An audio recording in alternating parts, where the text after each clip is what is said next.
आप सब लोगों ने विक्स वेपोरब का नाम ज़रूर सुना होगा और नाम सुना होने के साथ साथ आपने शायद उसको इस्तेमाल भी बहुत किया होगा। जैसा कि आप जानते हैं विक्स वेपोरब एक बाहर की कंपनी है जिसका एक प्रोडक्शन फैसिलिटी इंडिया में भी है। तो बात है 1981 की, तब ये कंपनी चला रहे थे गुरचरण दास। गुरचरण दास आज के ज़माने के एक बहुत ही प्रसिद्ध लेखक हैं और ये जो किस्सा मैं आपको सुनाने जा रहा हूँ वो उन्हीं की किताब इंडिया अनबाउंड से लिया। तो 1981 की बात है, विक्स वेपोरब एक वेस्टर्न मेडिसिन मानी जाती थी और उसी के हिसाब से उसके काम चलते थे। अब उस ज़माने में जैसा कि आप जानते हैं कि सरकार के बहुत सारे रिस्ट्रिक्शंस होते थे इन कंपनियों को लेके। उनमें से एक ये था कि आपके ऊपर है प्राइस कंट्रोल। प्राइस कंट्रोल का अर्थ ये है कि आपके प्रोडक्ट की कीमत एक लेवल से ज़्यादा नहीं हो सकती और ये लेवल सरकार डिसाइड करेगी।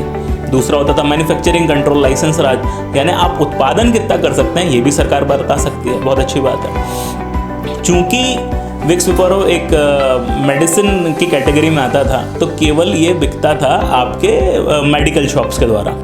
मेडिकल शॉप्स ने कहा कि हमें थोड़े ज़्यादा मार्जिन की ज़रूरत है, जिस रेट पे आप हमको बेच रहे हैं हमें उससे ज़्यादा प्रॉफिट चाहिए। दिक्कत ये थी कि विक्स वेपोरब अगर ज़्यादा मार्जिन देना चाहता है तो उसको रेट बढ़ाना पड़ेगा अपने प्रोडक्ट का और वो सरकार अलाउ नहीं करती।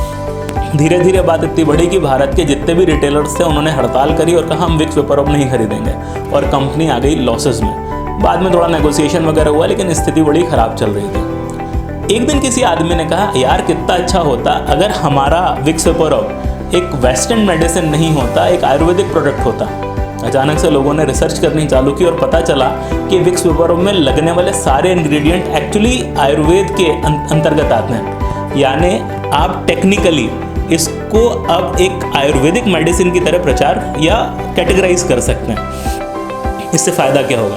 पहला फ़ायदा, जैसे ही ये आयुर्वेदिक मेडिसिन बनी अब ये ओवर द काउंटर हो गई। ओवर द काउंटर यानी केवल अब ये मेडिकल शॉप से बेचना ज़रूरी नहीं है, ये किसी भी किराने की राशन की दुकान पे बिक सकती है। तो इससे इनकी सेल्स 3 गुनी हो गई। दूसरा फ़ायदा ये हुआ कि अब इसके ऊपर प्राइस कंट्रोल नहीं था, यानी अब आप चाहें तो आयुर्वेदिक प्रोडक्ट्स पे नहीं होता था क्योंकि उस ज़माने में आप रेट बढ़ा सकते हैं। आपने रेट बढ़ाए, मार्जिन बढ़ गए तो आपके रिटेलर्स खुश हो गए। तीसरा प्रोडक्शन कंट्रोल भी नहीं है, यानी अब आप नए उत्पादन भी कर सकते हैं। तो उन्होंने एक नई फैक्ट्री खोली एक बैकवर्ड एरिया में और जहाँ पे मैन्युफैक्चरिंग इतनी शानदार करी कि इनकी जो प्रोडक्टिविटी है वो नॉर्मल फैक्ट्री से 6 गुना आ गई।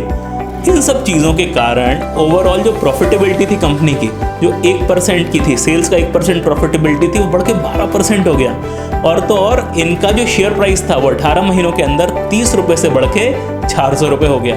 अच्छा, बात यहाँ ख़त्म भी नहीं होती। टैक्सेशन, भारत सरकार का टैक्सेशन आयुर्वेदिक प्रोडक्ट्स को लेके कम था कंपेयर टू वेस्टर्न मेडिसिन, लेकिन कंपनी ने यहाँ एक बहुत समझदारी का काम किया, ज़्यादा टैक्स देते रहे। क्यों दिया ज़्यादा टैक्स? ताकि सरकार को बुरा ना लग जाए, सरकार को ये ना लगे कि केवल ये टैक्स बचाने के लिए इन्होंने कैटेगराइजेशन को चेंज किया है। तो देखिए, ज़रा सा दिमाग लगा के आपने कंपनी के प्रॉफिटेबिलिटी से लेके हर चीज़ को बदल दिया। ज़रा सा दिमाग लगाइए, वैल्यू उसी की है। मिलेंगे ऐसे ही किसी इंटरेस्टिंग वीडियो में अगली बार, तब तक के लिए जय हिंद।